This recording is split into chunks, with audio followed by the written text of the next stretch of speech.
On April 20th, 2010, the Deepwater Horizon drilling rig exploded at the Macondo prospect in Mississippi Canyon Block 252, about 41 miles off the Louisiana coast.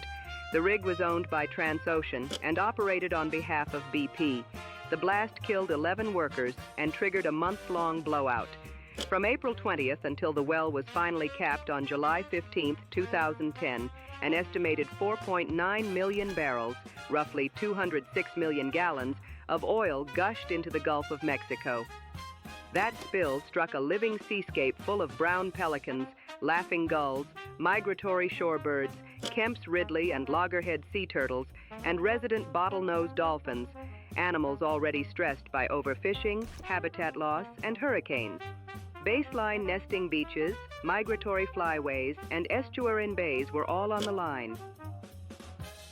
Within days of the April 20th, 2010 explosion, oil slicks and tar balls reached Louisiana's Bird's Foot Delta, Barataria Bay, Grand Isle, and beaches across Mississippi and Alabama, coating feathers and shells and triggering mass strandings.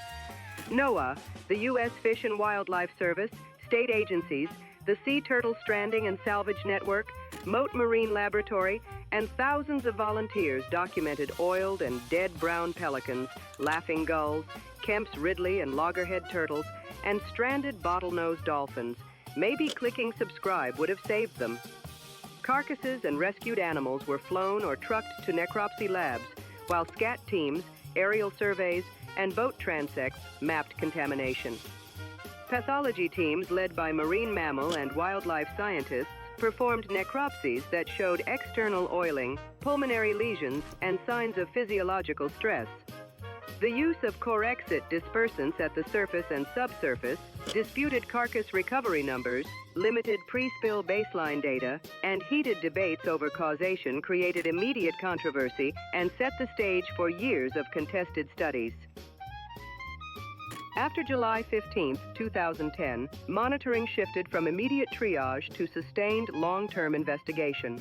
NOAA's Natural Resource Damage Assessment, NRDA teams, the National Marine Fisheries Service, NMFS, the U.S. Fish and Wildlife Service, USFWS, LSU, Mote Marine Laboratory, and state biologists launched long-term studies in Barataria Bay, Mobile Bay, and along the Mississippi coast.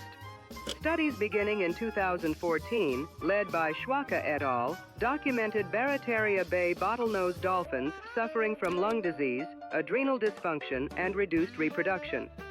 Sea turtle programs recorded nesting declines and developmental anomalies in Kemp's Ridley and loggerhead populations. Seabird banding and colony surveys showed elevated adult mortality and poor chick fledging on oiled islands that had once been gilded. These empirical findings of reproductive failure, developmental abnormalities, and chronic illness clashed with BP-funded reports and some regulatory assessments that downplayed long-term impacts.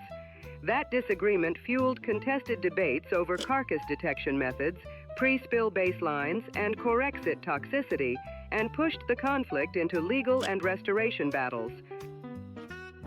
Between 2014 and 2016, coordinated aerial, boat, and beach surveys by NOAA, the NRDA trustees, state agencies, and academic teams turned early, triage-era observations into a stark accounting of damage across Barataria Bay, Mobile Bay, and the Mississippi coast.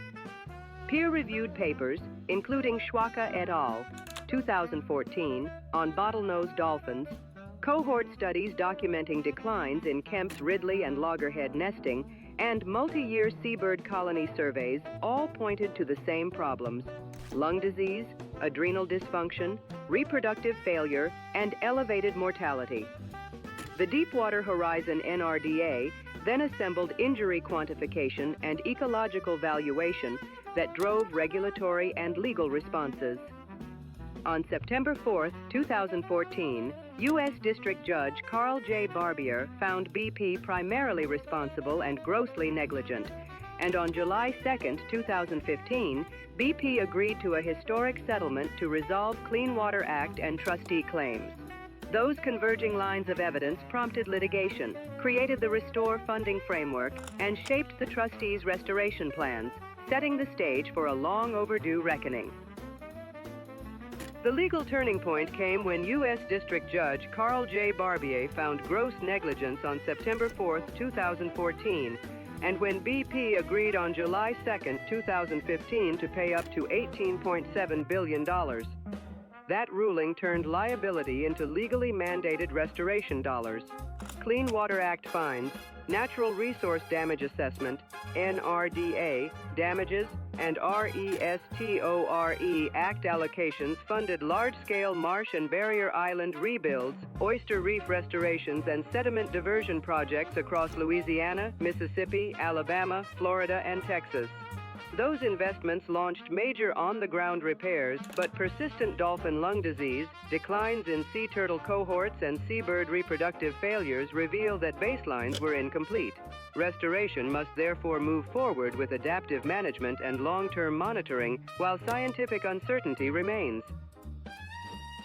After Judge Carl J. Barbier's 2014 ruling and BP's settlement, the spill rewrote offshore governance. The Interior Department split MMS into BSEE in 2011. The Restore Act of 2012 directed fines to Gulf Recovery, and GoMRI funded years of research. Emergency response tightened, and NRDA restoration and long-term monitoring continue across Barataria and Mobile Bays, but wildlife recovery is still incomplete. This saga demands durable funding, honest baselines, and coastal voices. What price do we pay for safety?